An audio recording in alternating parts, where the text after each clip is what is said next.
एक दफा का जिक्र है कि एक जंगल में एक प्यासा कौवा रहता था। कौवे का नाम काला था और उसे हमेशा पानी की तलाश रहती थी। एक दिन गर्मियों की दोपहर को जब सूरज आसमान में आग बरसा रहा था, काला बहुत प्यासा हो गया। आज तो पानी मिलना मुश्किल है, काला ने खुद से कहा। लेकिन हिम्मत नहीं हारनी चाहिए। काला उड़ते हुए दौड़ दौड़ तक तलाश करने लगा।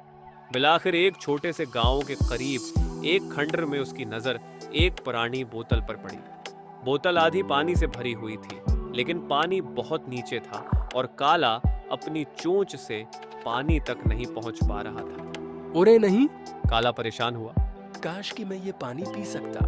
काला ने अपने इर्द गिर्द देखा और अचानक उसके दिमाग में एक पुराना तरीका याद आया जो उसने अपनी दादी से सुना था। पत्थर डालने से पानी ऊपर आ जाएगा। वो खुशी से चहका। वो फौरन छोटे छोटे कंकरियां जमा करने लगा और उन्हें बोतल में डालना शुरू किया। जब काफी कंकरियां बोतल में डाल चुका तो पानी थोड़ा सा ऊपर आया, लेकिन तभी कुछ अजीब सा हुआ। जैसे ही आखिरी कंकरी बोतल में गिरी, बोतल अचानक जोर से हिलने लगी और उसमें से खौफनाक आवाजें आने लगी। ये क्या हो रहा है? काला खौफ ज़दा हो गया और फौरन पीछे हट गया। बोतल की सतह से धुआं निकलने लगा और धुआं आहिस्ता आहिस्ता एक शक्ल अख्तियार करने लगा। ये एक छोटा जिन था, लेकिन वो बहुत मुजाहिया और अजीब दिखाई देता था। उसकी एक आंख बड़ी और दूसरी छोटी थी और वो जोर जोर से हंसने लगा। हाँ हाँ हाँ, शुक्रिया ए प्यासे कौवे कि तुमने मुझे इस बोतल से आज़ाद कर दिया। जिन ने कहा। मैं इस बोतल में सैकड़ों साल से कैद था। काला कांपते हुए बोला।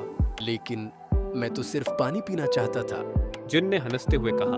तुम पानी पीना चाहते हो? मैं तुम्हें ऐसा पानी पिलाऊंगा कि तुम्हें कभी भूल ना पाएगा।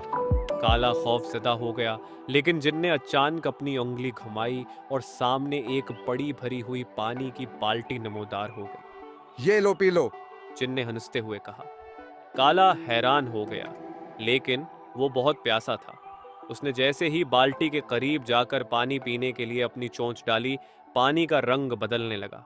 वो नीला नहीं, बल्कि सब्ज और चमकदार हो गया। पानी से अजीब सी बदबू आ रही थी। ये क्या है? काला ने चौंक कर पीछे हटते हुए कहा। जिन ने हिंसते हुए कहा। ये जादू का पानी है। जो भी उसे पिएगा वो फौरन एक अजीब मखलूक बन जाएगा। काला का दिल धड़कने लगा। मैं ये पानी नहीं पीना चाहता। मुझे इसमें कुछ गड़बड़ लग रही है। जिन ने हंसते हुए कहा। अरे क्यों ना पिया जाए, तुम्हें कुछ नया तजर्बा होगा। काला ने फौरन एक और तरकीब सोची। वो जिन से कहने लगा। अरे भाई जिन, क्या ये जरूरी है कि मैं पानी पीऊं? मैं तो बहुत मुजाहिया चालाक कौवा हूँ। मैं तो तुम्हें भी हंसा सकता हूँ। जिन ने हैरानी से कहा। हाँ, क्या तुम मुझे हंसा सकते हो? काला बोला। बिल्कुल। अगर तुम्हारी हंसी रख गई तो मैं तुमसे शर्त लगाकर कहता हूँ, तुम मुझे वो साफ और ताज़ा पानी दे दोगे जो मैं चाहता हूँ। जिन ने ये सुनकर कहका लगाया और कहा। अच्छा, देखते हैं, मुझे हंसाओ। काला ने अजीब व गरीब हरकतें करनी शुरू की।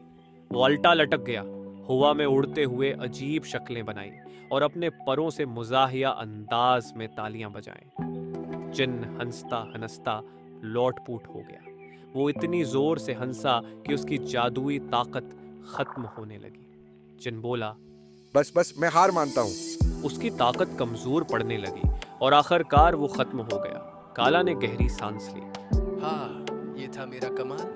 जिन की जादूगरी खत्म होने पर बोतल से साफ और शफाफ पानी निकल आया। काला ने सुकून से पानी पिया और अपनी प्यास बुझाई। जिन जाते जाते बोला।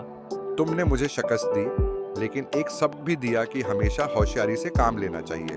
काला ने मुस्कुराकर कहा।